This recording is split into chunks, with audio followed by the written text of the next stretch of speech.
So we've been preparing to store food using various kinds of 5-gallon buckets, all of them with the sealable lids. And in this particular batch, we're using the simple Home Depot bucket that I found a really good deal on these.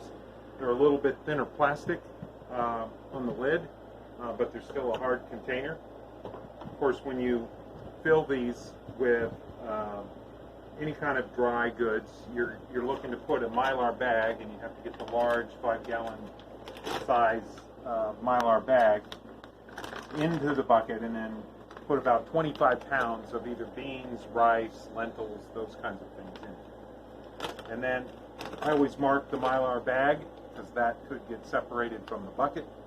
I tell what's in it, what's the weight of it, and then what date it was, or at least the month and year it was put in.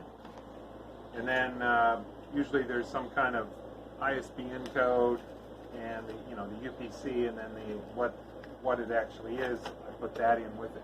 If there's two, I take a picture of it and put paper in with the other one. These are going to get sealed. You'll see that later in the process. But just in regards to the bucket, that's how you initially set all of these up. And then somewhere on the external part of the bucket, I mark what's in it also in the same manner that I mark the Mylar bag.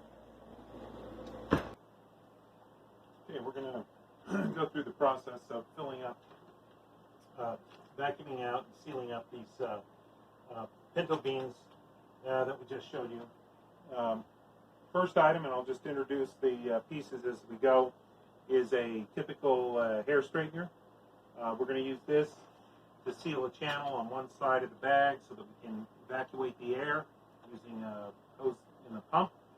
And then we'll just move forward on the process and then introduce the next pieces as we go. After we do the channel on the side, which you'll see why I do it that way, we'll then seal up most of the rest of the top of the bag just using a common clothes iron, and have that Mylar bag ready to be evacuated and sealed. All right, so when we seal the channel,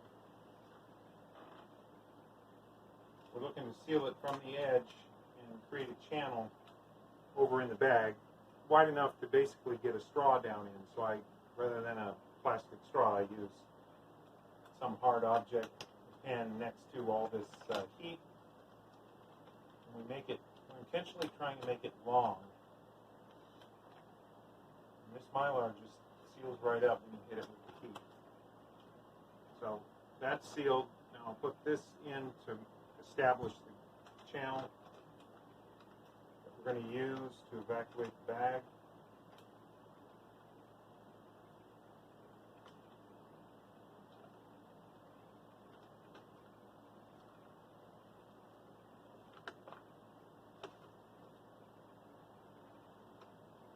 And this way we'll be able to put the straw in, back it out, get almost all the air out, and then seal it across that little area. The rest of this we're just now going to seal. I do that sealing by a piece of wood that I just lay across the bucket.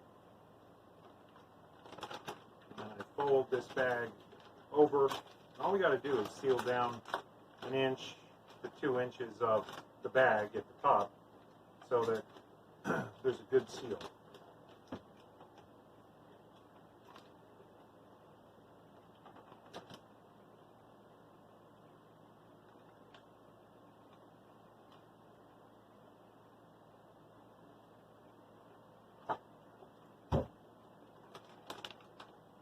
There you go. The only thing left now on this bag is that opening at that corner where we're going to then evacuate the air from it. And of course, we also put a 1,000 cc or 1,500 cc oxygen absorber in the bag, and that'll continue to work. We help that oxygen absorber to get all the oxygen out of there. That way, no critters, no eggs that were poured in with this, anything that was in the store-bought material is going to come to life, because it'll be absolutely devoid of oxygen, just a nitrogen air, mostly vacuum, for the 20 years that it's stored. Typical bag sealer, you can use anything that can pull a suction. This is, in my case, what we've come up with because we use that for smaller things. They all usually have a hose on them. Of course, I don't have a perfectly designed adapter for the straw, but this is the one part where you need an assist. And somewhere along that channel we built, you push the straw partway down in it, and then I'm going to hold that tightly so a vacuum can be pulled, and we'll pull all the air out of there as much as we can, and then I'll seal it with that straightener.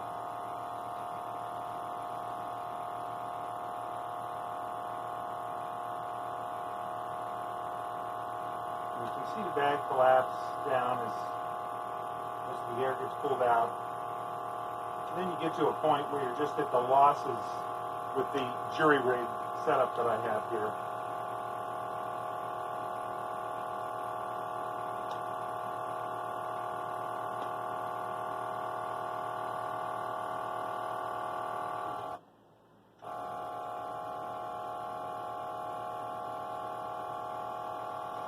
Okay, pull it.